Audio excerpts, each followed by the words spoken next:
Insight. A política local e suas direções. O que está por trás das decisões e a análise dos cenários. Com Marco Antônio Sabino. Com a voz do Nelson Gomes fica muito melhor. Melhor, né? hein? Muito melhor. Mas eu gostei da música que você colocou. Isso, ficou especial. Sabino falando hoje sobre a situação do governador de São Paulo, João Dória, e as pretensões políticas do governador, né, Sabino? É verdade, gente. O fato é o seguinte, primeiro eu não posso deixar de comentar, e como analista político, as informações que vocês deram na abertura aí do Gente e na primeira parte do Gente sobre a pesquisa do Instituto Paraná Pesquisa, que mostra aí um terceiro nome surgindo muito fortemente na campanha para presidente, que é o nome do apresentador José Luiz da Atena. Vocês não têm ideia da repercussão que isso já está tendo no meio político. Eu fiz algumas ligações logo após vocês trazerem as informações e muitos comentários, muita conversa e principalmente uma indicação de que por trás dessa articulação tem um nome muito forte. É um nome que a gente tem falado aqui no Insights. É o nome do ex-presidente Michel Temer. Michel Temer tem defendido essa hipótese dessa candidatura. Deixa eu colocar aqui, Sabino, então, os números da pesquisa do Paraná, que foi divulgada em primeira mão hoje aqui na Rádio Bandeirantes e que faz a leitura aqui do potencial eleitoral do apresentador e jornalista José Luiz da Atena. Em cenários com 2 candidatos, aí simulando um possível segundo turno, é muito interessante o quadro. Por exemplo, no quadro colocado pelo Instituto Paraná, Bolsonaro da Atena, só os dois, 39% a 32,8%, se a eleição fosse hoje. No quadro envolvendo Lula e da Atena, Lula 38,5%, da Atena 32,9%. No terceiro quadro, Lula-Bolsonaro, que hoje os dois lideram a pesquisa no primeiro turno, Lula 40,2%, Bolsonaro 40%, redondos, pesquisa nacional que foi divulgada hoje pelo Instituto Paraná. Como disse o Murilo Hidalgo, números muito próximos, né? Uma pesquisa que mostra um equilíbrio muito grande. E que não é à toa, né? Essa informação que a gente traz do Michel Temer, não é à toa que ontem, no almoço que aconteceu entre representantes de partidos de centro para tentar escolher uma terceira via, o MDB não participa. Porque o MDB já tem um caminho decidido para seguir. Mas o nosso foco aqui no Insights é sempre política local. Então vamos voltar aqui para a política local. É que as coisas estão muito interligadas. Mas vamos voltar aqui para a política local, porque o quadro essa semana é de muita dificuldade para o governador João Dória. Um quadro ruim do ponto de vista político.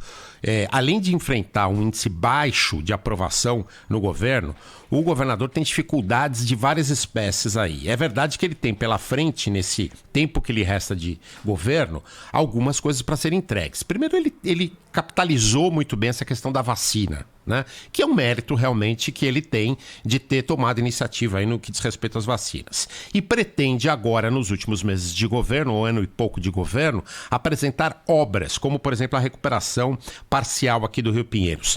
Está se falando em 21 bilhões de reais em obras do governo do estado para serem apresentadas. Por exemplo, as estradas vicinais, que tem muita repercussão no interior. Mas, essa semana, como eu dizia, o governador João Dória teve um revés dentro do partido, uma decisão do partido que atrapalha um pouquinho as pretensões dele, porque é uma questão meio técnica, mas dificulta ali que os delegados do partido decidam pelo nome dele como candidato à presidência. Além disso, ele tem outros 3 adversários dentro do partido para as prévias, que o ex-prefeito de Manaus, Arthur Virgílio, o ex-governador de Ceará, hoje senador Tasso Gereissati, e o governador do Rio Grande do Sul, Eduardo Leite. Tem dificuldades no próprio quintal, aqui em São Paulo, do partido dele. Uma briga dentro do PSDB paulista entre Geraldo Alckmin e Rodrigo Garcia, que é vice e candidato pessoal dele, para definir o nome de quem será o candidato do PSDB. Aliás, por falar em candidatura a governador, vamos rapidamente dar uma pincelada nos personagens. Rodrigo Garcia, então, sobre o qual falávamos, tem a máquina na mão, o que não é pouca coisa para ser candidato a governador. Tem rejeição dos caciques do PSDB pela ligação antiga que esses caciques têm com Geraldo Alckmin, que tem uma história do partido, e o Rodrigo Garcia está chegando agora. Tem dificuldade para articular apoios. Tem dificuldade por ser o candidato de João Dória com um índice alto de rejeição. Outro nome, Geraldo Alckmin. sangue nos olhos. Ele não esquece aquela vingança e come esse prato da vingança frio, né, como se diz no mundo político, porque se diz traído pela própria cria João Dória. Sumiu, foi estudar, foi ser médico, submergiu um tempo e volta como um candidato, um nome muito forte ao governo do estado. Aliás, ele tem feito reuniões aqui numa padaria muito perto da sede do Grupo Bandeirantes, com um caderninho, um lápis na mão, conversando com muito, sempre sozinho, daquele jeitinho que ele tem, com muitas lideranças políticas. Mas tem dificuldade para ser o candidato do PSDB, porque o PSDB em São Paulo está na mão, em tese, pelo menos majoritariamente, do governador João Dória. E, ao mesmo tempo, uma porta aberta no DEM e no PSD para se filiar e ser candidato por esses partidos. Deve ter um vice forte, Márcio França, do PSB, que aparece forte nas pesquisas e pode aceitar ser vice. Aliás, Márcio França, que o caminho mais fácil para chegar ao Palácio dos Bandeirantes é exatamente ser o vice de Geraldo Alckmin, falando de um terceiro nome aí a candidatura. Quarto nome, Haddad, rejeição inerente àqueles que não gostam do PT, que não gostam de Lula, mas ao mesmo tempo, de largada, apoio desse mesmo eleitorado que gosta de Lula e gosta do PT. Não deixou a prefeitura com uma boa avaliação. Tem dificuldade de ter apoios, inclusive na própria esquerda, que tem um outro nome, e aí a gente conclui, que é o nome de Guilherme Boulos, que saiu com um ótimo recall da eleição para a Prefeitura de São Paulo. Tem também o apoio de Lula, apesar de não ser PT. Sim, Lula tem 2 candidatos a governador em São Paulo, Haddad e Boulos, pelo menos por enquanto, e não aglutina as esquerdas. E tem rejeição da classe média.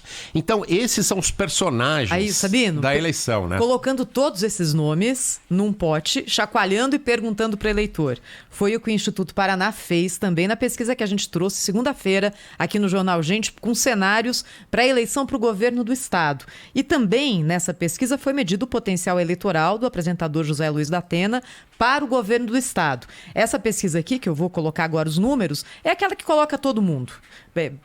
É claro que não necessariamente todos esses vão sair candidatos. Como você diz, as articulações estão começando. Mas é interessante. Nesse levantamento, se a eleição fosse hoje, Datena teria 19,1%, liderando a corrida eleitoral no estado de São Paulo para governador.